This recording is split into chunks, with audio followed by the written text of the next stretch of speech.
জিলকত শব্দের অর্থ কি? আগে মাসের অর্থ করি। জিলকত এটা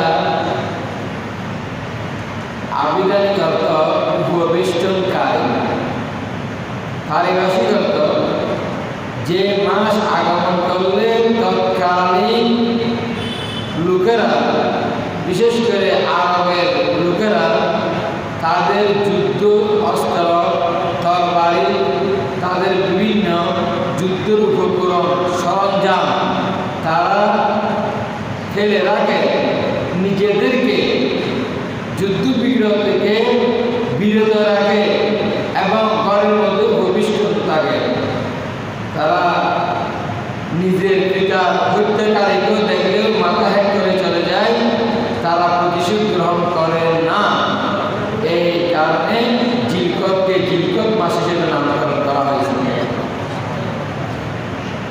এখন জিলকত মাসের দুইটা ফজিলত, একটা এটা হজের মাসুম, আবার এটা হারাম, শাহরুল হারাম সম্মানিত মাস, দুইটা এই মাস। এই কারণে এই মাসের অতীব গুরুত্ব। আরেকটা কারণ রয়েছে, রসুলের পাক চারটা প্রাণ করেছেন ওনার জীবদ্দশায়। এই চারটা উমরার মধ্যে তিনটা উমরা এই জিলকত মাসে করেছেন। আবার আরেকটা উমরা যেটা বিবাহের সাথে করেছেন, সে উমরার এহরাম এই জিলকত মাসে করেছেন। সেই হিসাবে এই মাসটা মর্যাদা এই জিলকত মাসের ফজিলত। এই কারণে হযরত আব্দুল্লাহ ইবনে উমর রাদিয়াল্লাহু আনহুমা এবং উম্মুল মুমিনিন মায়েশা সিদ্দিকা দুজনেই বলেছেন, এই জিলকত মাসের উমরা রমজান মাসের চাইতে অধিক উত্তম, যেহেতু এই মাসে রাসূল ইসলাম স্বয়ং উমরা আদায় করেছেন। তারা বলেন যে এটা শাওয়াল মাসের উমরাকে আফজল বলেছেন হজের মাস হওয়ার কারণে। জিলকত মাস এটা রাসূলের উমরার মাস, বুখারী শরীফে আছে রাসূল ইসলাম যে উমরাগুলো করেছেন সব উমরা জিলকতে করেছেন বিদায়ের সাথে। তাও এহরাম তো জিলকত মাস হয়েছে।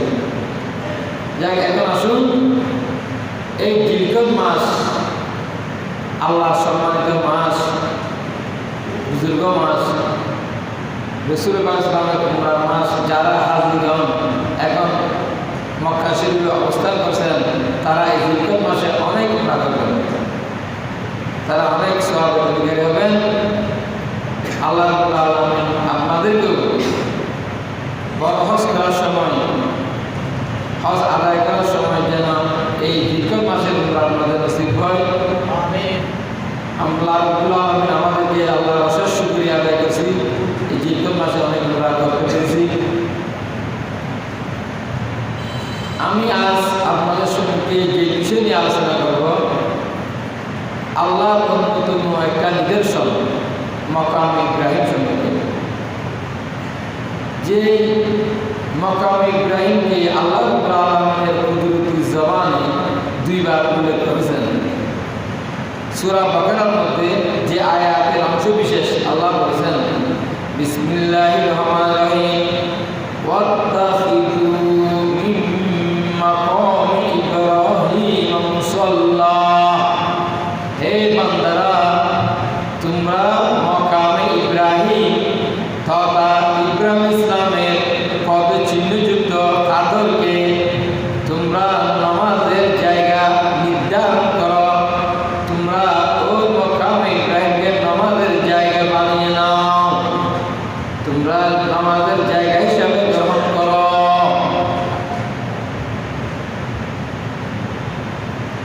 এখানে আল্লাহর ঘরে একটা জায়গা থাকবে,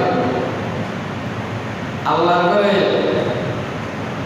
স্বয়ং এখানে হাজরা আসওয়াদ আছে, মাকামে কাবা আছে, রুকনে ইমানি আছে, রুকনে ইরাকি আছে, রুকনে শামি আছে, হাতিমে কাবা আছে, মিজাবে রহমত আছে। স্বয়ং আল্লাহর ঘরের দরজা বাবে কাবা আছে, মুলতজম আছে, যে মুলতজম দিলে দোয়া করে দোয়া কবুল। হাজরা আসওয়াদ থেকে হানায় কাবা দরজা আছে যে জায়গাটা, এটার নাম মুলতজম। সেখানে বুদ্ধজন থাকতে আল্লাহর সঙ্গে আল্লাহ থাকতে আবার আল্লাহ স্পেশাল নির্দেশ দিচ্ছেন মাকাম ইব্রাহিমকে তোমরা নামাজের জায়গা হিসেবে গ্রহণ করো। কারণটা কি? মাকাম ইব্রাহিম এত কি কাজ করেছে, আল্লাহকে রাজি করে দিয়েছেন, আল্লাহকে খুশি করে দিয়েছেন।